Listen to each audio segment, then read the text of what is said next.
Formula E race కేసులో KTR ACB విచారణకు కాసేపు బ్రేక్ ఇచ్చారు అధికారులు. 3.5 గంటల పాటు కొనసాగిన ఎంక్వైరీకి 1:30 నుంచి 2 గంటల వరకు లంచ్ బ్రేక్ ఇచ్చారు. ఆ తర్వాత మళ్లీ ఏసీబీ డైరెక్టర్ తరుణ్ జోషి నేతృత్వంలోని టీం విచారణ కొనసాగుతోంది. హెచ్ఎండీఏ నిధుల దుర్వినియోగం, అరవింద్ స్టేట్మెంట్ ఆధారంగా joint director Ruturaj, additional SP Shivaram Sharma 35 ప్రశ్నలు అడుగుతున్నారు. డీల్ జరగకముందే కేబినెట్ అనుమతి లేకుండా ఫండ్స్ రిలీజ్ ఎందుకు చేశారన్నారు. ఆర్బీఐ అనుమతి లేకుండా చెల్లింపులు చేయాల్సిన అవసరం ఏమొచ్చిందని ప్రశ్నిస్తున్నట్లు తెలుస్తోంది. ఎలక్షన్ టైంలో హడావిడిగా ఫండ్స్ ట్రాన్స్ఫర్, ఐఏఎస్ దానకిషోర్ ఫిర్యాదుపై ఎంక్వైరీ చేస్తున్నారు ఏసీబీ అధికారులు. ఫండ్స్ తరలింపుకు ఆర్థిక శాఖ పర్మిషన్ అవసరం ఎందుకు తీసుకోలేదన్నారు. అలాగే అగ్రిమెంట్లు, చెల్లింపులన్నీ మీ ఆధ్వర్యంలోనే జరిగాయా అని ప్రశ్నించారు. కేటీఆర్ విచారణను లైబ్రరీ రూమ్లో నుంచి చూస్తున్నారు ఆయన అడ్వకేట్ రామచంద్రరావు. ఇక కేటీఆర్ ఆదేశాల మేరకే ఐఏఎస్ అరవింద్ నగదు రిలీజ్ చేశారంటున్నారు ఏసీబీ అధికారులు. ఇక కేటీఆర్ ఏసీబీ విచారణకు సంబంధించి మరిన్ని డీటెయిల్స్ సదానందం లైవ్ లో అందిస్తారు.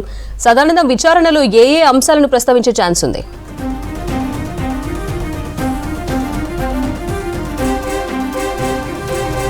అపర్ణ, కేటీఆర్కి సంబంధించిన ఏసీబీ విచారణ కంటిన్యూ అవుతుంది. సో మార్నింగ్ 10 o'clockకి ఏసీబీ విచారణకు కేటీఆర్ వచ్చారు. సో ఆ తర్వాత 10 o'clock నుంచి 1:30 వరకు అతని విచారణ కంటిన్యూ అయింది. 1:30 నుంచి 2 o'clock వరకు లంచ్ బ్రేక్ ఇచ్చారు. సో 2 o'clock నుంచి మళ్ళీ సెకండ్ సెషన్ క్వశ్చనింగ్ అనేది కేటీఆర్కి ఆల్రెడీ కంటిన్యూ అయింది. సో ముఖ్యంగా ఈ ఫార్ములా రేస్కి సంబంధించి సీజన్ 10కి ప్రభుత్వం నుంచి అంటే హెచ్ఎండిఏ నుంచి 54 కోట్లు 88 లక్షల రూపాయలు ఎందుకు ట్రాన్స్ఫర్ చేయాల్సి వచ్చిందనే అంశంపైన అయితే ప్రస్తుతానికి పూర్తిగా విచారణ అయితే జరుగుతుంది. సో మొత్తంగా ఇటు ఏసీబీ ముఖ్యంగా తీసుకొచ్చిన ఆరోపణలు చూసుకున్నట్లయితే, సో ఈ కేసులో యాక్చువల్గా ఇటు మొదట్లో 2022కు సంబంధించిన అంటే 2023 ఫిబ్రవరి 11న జరిగిన 9th సీజన్కు సంబంధించి ఫిబ్రవరి 2022 10th మంత్లో దీనికి సంబంధించిన అగ్రిమెంట్ జరిగింది. సో మొదట జరిగింది ఆ ట్రిపార్టీ అగ్రిమెంట్. ఈ ట్రిపార్టీ అగ్రిమెంట్లో హెచ్ఎండిఏ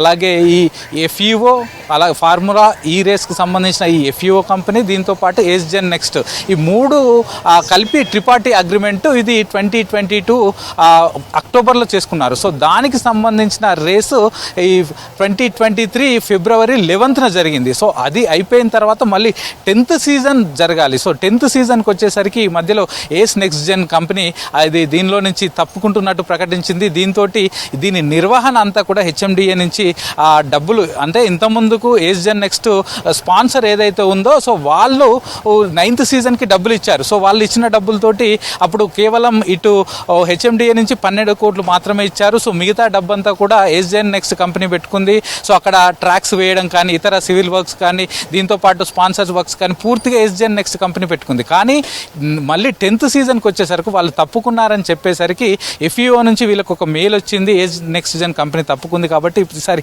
ఏం చేద్దాం అన్నప్పుడు అప్పుడు కేటీఆర్ డైరెక్ట్గా వీళ్ళకి ఆదేశాలు ఇవ్వడంతో హెచ్ఎండిఏకి ఆదేశాలు ఇవ్వడంతో వాళ్ళు 10th మంత్ అంటే 2023 అక్టోబర్లో వీళ్ళు ముందే అంటే 3rd రోజు 8th రోజు వీళ్ళు పేమెంట్స్ చేశారు, 2 పేమెంట్స్ చేశారు.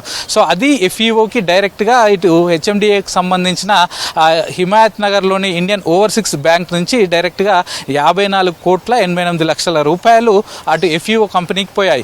కాకపోతే వీళ్ళు అగ్రిమెంట్ ఎప్పుడు చేసుకున్నారు? సో మధ్యలో ఏస్ నెక్స్ట్ జెన్ కంపెనీ పోయింది కాబట్టి సో ఇటు హెచ్ఎండిఏకి ఎఫ్ఈఓకి అగ్రిమెంట్ ఉండాలి. సో అగ్రిమెంట్ చేసుకున్న తర్వాత అగ్రిమెంట్ ప్రకారం డబ్బులు పోవాలి. కానీ వీళ్ళు ముందే డబ్బులు పంపించారు. అంటే అక్టోబర్ 3rd అలాగే 8thకు డబ్బులు పంపించిన తర్వాత అక్టోబర్ 30th 30 తారీఖు అక్టోబర్ రోజు ఈ సీజన్ 10th సంబంధించిన అగ్రిమెంట్ హెచ్ఎండిఏకు అటు ఎఫ్ఈఓకు మధ్య జరిగింది. అంటే అగ్రిమెంట్ అవ్వకముందే 54 కోట్ల రూపాయలు ఎందుకు పంపాల్సి వచ్చింది అనే యాంగిల్లో ప్రస్తుతానికైతే విచారణ అయితే జరుగుతుంది. సో ముందుగానే డబ్బులు పంపించారు. సో ఆ తర్వాత నెక్స్ట్ అగ్రిమెంట్ చేసుకున్నారు. సో అగ్రిమెంట్ చేసుకున్నప్పుడు కూడా ముఖ్యంగా అక్టోబర్ 27th నుంచి డిసెంబర్ 4th వరకు అప్పుడు ఎంసీసీ అంటే మోడల్ కోడ్ ఆఫ్ కండక్ట్ ఉంది, అప్పుడు జనరల్ ఎలక్షన్స్ నడుస్తున్నాయి. కాబట్టి ఈ అగ్రిమెంట్ జరిగిన డేట్ కూడా పూర్తిగా మోడల్ కోడ్ ఆఫ్ కండక్ట్ ఉన్న టైంలోనే ఈ 2 హెచ్ఎండిఏ ఎఫ్ఈఓకి అప్పుడు అగ్రిమెంట్ జరిగింది. సో ఆ టైంలో కూడా ఎలక్షన్ కమిషన్కి ఇన్ఫార్మ్ చేయాల్సిన అవసరం ఉంటుంది. కానీ వీళ్ళు ఎక్కడా కూడా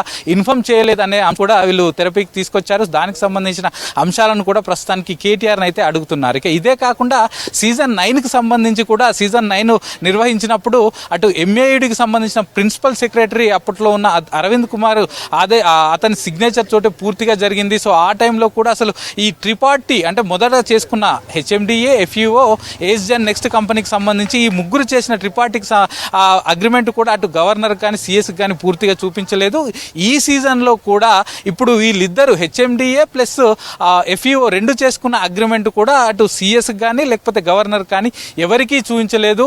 మోడల్ కోడ్ ఆఫ్ కండక్ట్ అమల్లో ఉన్న టైంలో ఎలక్షన్ కమిషన్ కూడా తెలియకుండానే ఇదంతా జరిగింది. సో ఇదంతా ఎలా జరిగిందని నిన్న అరవింద్ కుమార్ విచారణకు వచ్చినప్పుడు ఆయన క్లియర్గా చెప్పింది ఏంటంటే కేటీఆర్ ఆదేశాల మేరకే మేము చేయాల్సి వచ్చింది, అప్పట్లో మంత్రిగా ఉన్నాడు, మంత్రి చెప్పినట్టు మేము చేయాల్సి వచ్చిందని అరవింద్ కుమార్ చెప్పారు. సో ఆయన చెప్పారు కాబట్టి సో నిన్నటి స్టేట్మెంట్ అంతా అంటే నిన్న అరవింద్ కుమార్ ఇచ్చిన స్టేట్మెంట్ అంతా కూడా ఈరోజు కేటీఆర్ ముందు పెట్టారు. దానికి సంబంధించిన డీటెయిల్స్ అన్నీ కూడా తీసుకుంటూ ప్రస్తుతానికి కేటీఆర్ని అయితే క్వశ్చన్ చేస్తున్నారు. ఇక ఇదే కాకుండా మీరు అంత ఎమర్జెన్సీగా వితౌట్ అగ్రిమెంట్ కాకముందుకే 54 కోట్లు ఎందుకు పంపాల్సి వచ్చింది? ఒకవేళ పంపాల్సి ఉంటే కేబినెట్ ముందుకు తీసుకెళ్ళొచ్చు కదా, కేబినెట్ డిసిషన్ ఎందుకు తీసుకోలేదు, దీనిపైన కేబినెట్ మీటింగ్ ఎందుకు జరగలేదు, కేబినెట్ మీటింగ్ ఎందుకు పెట్టలేదు అనే అంశాన్ని కూడా కేటీఆర్ను క్వశ్చన్ చేస్తున్నారు. ఇక ఇదే కాకుండా గవర్నమెంట్ ఏ శాఖల నుంచి అయినా డబ్బులు 10 కోట్లకు మించి బయటికి ఏదైనా ప్రైవేట్ కంపెనీకి ఇస్తున్నప్పుడు ఫినాన్స్ డిపార్ట్మెంట్ కన్సెంట్ అనేది తప్పకుండా ఉంటుంది. కానీ ఈ విషయంలో మీరు ఎందుకు ఫైనాన్స్ శాఖకు ఎందుకు ఇన్ఫర్మేషన్ ఇవ్వలేదు, వాళ్ళ కన్సెంట్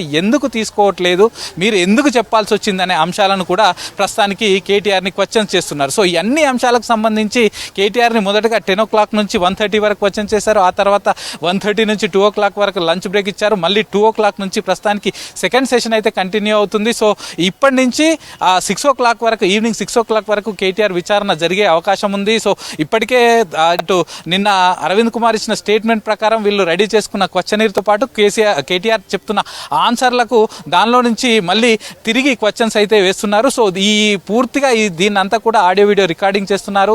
ఇటు ఏసీబీ అధికారులు, అటు అడిషనల్ డైరెక్టర్, అడిషనల్ ఎస్పీ, అలాగే ఈ కేసుకు సంబంధించిన ఐఓ, ఈ ముగ్గురు ఆధ్వర్యంలో ప్రస్తుతానికైతే కేటీఆర్ క్వశ్చనింగ్ జరుగుతుంది. So already 3.5 hours lunch break వరకు అయిపోయింది. ఆ తర్వాత మళ్ళీ 2 o'clock స్టార్ట్ చేస్తున్నారు.